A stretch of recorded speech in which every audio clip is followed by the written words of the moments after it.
Okay, I think we're set, though I've tried this a few times. I'm not very good at public speaking, but welcome back, RB Bass fans. RB Bass angler Mike Rogers here with about 14 tips for those new anglers, those new tournament anglers that have been coming on the circuit that I've had a lot of discussions with over this last 8 months or so.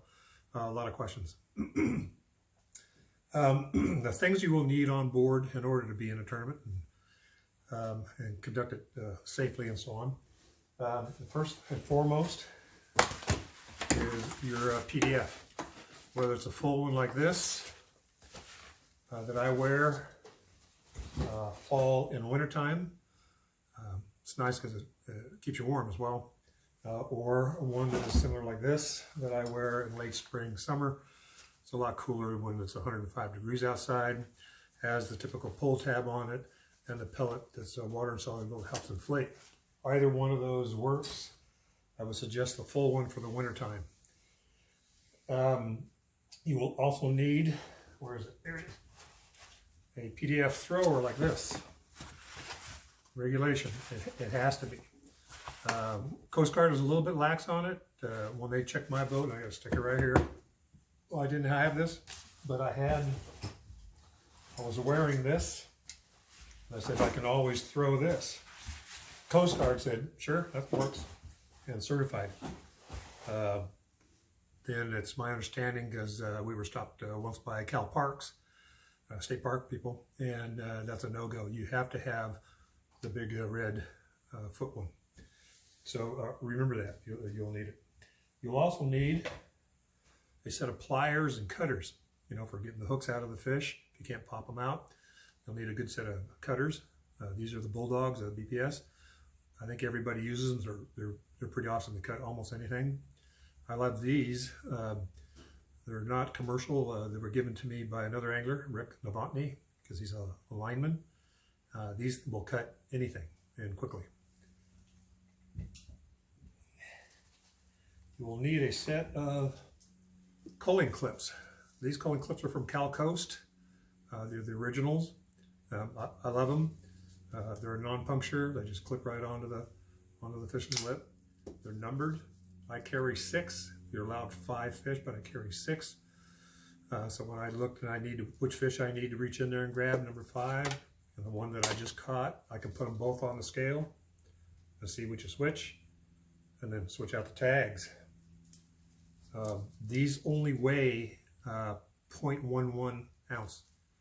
So at the end of the day, when you get it up there, you look at your scale, you've got 20 pounds, subtract a ½ pound for the 5 fish, and that's pretty close to your real weight if you're that into it. With that in mind, you're going to need a very good digital scale. This is by Rapala. It has storage bins in here that you can put your weight into.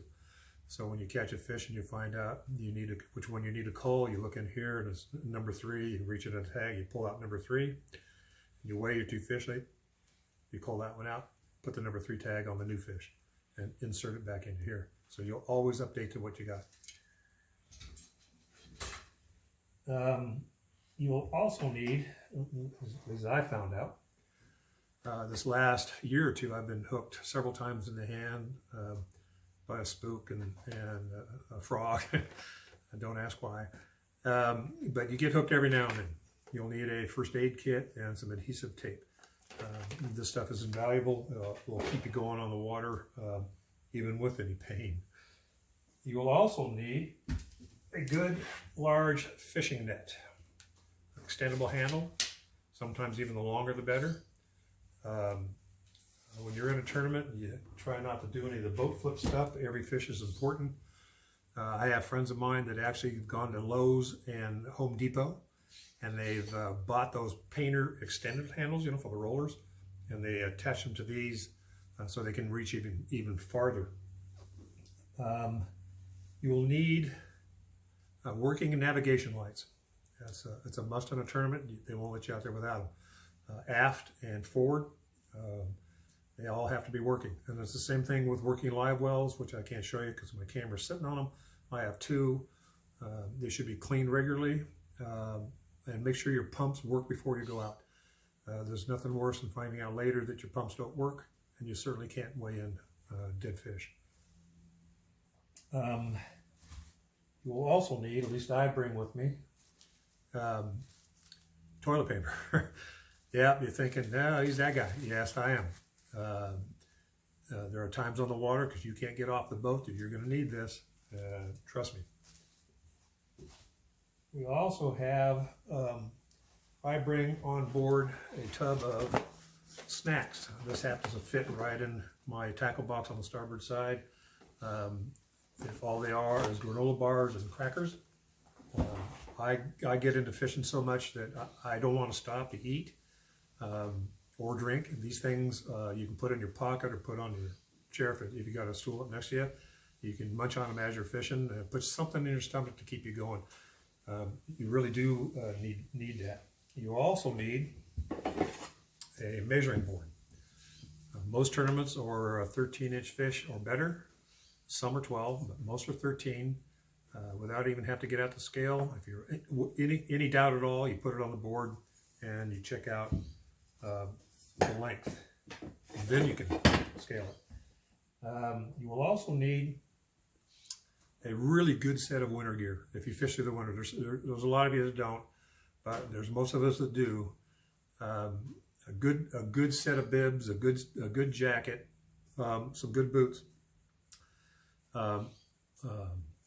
BPS makes 100-mile-an-hour gear. It's good. That's what I wear. Though I've had some problems after about 5 years, but I fixed it. Gill makes a great one. There's just a bunch of them out there.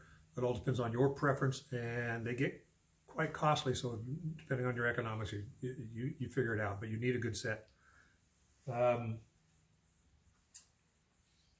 You will also need, which I carry, and I think most people do, is an onboard toolbox of just regular tools.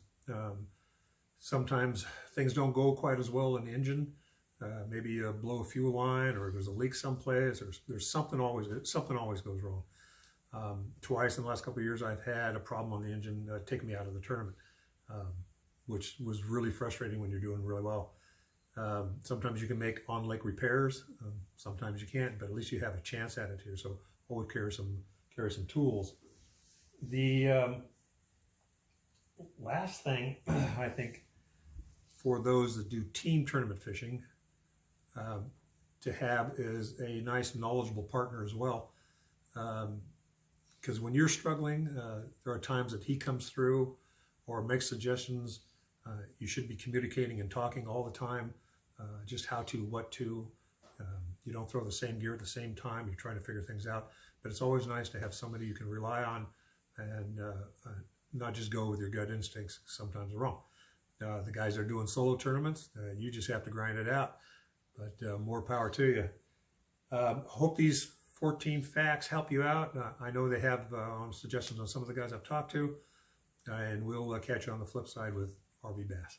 See ya.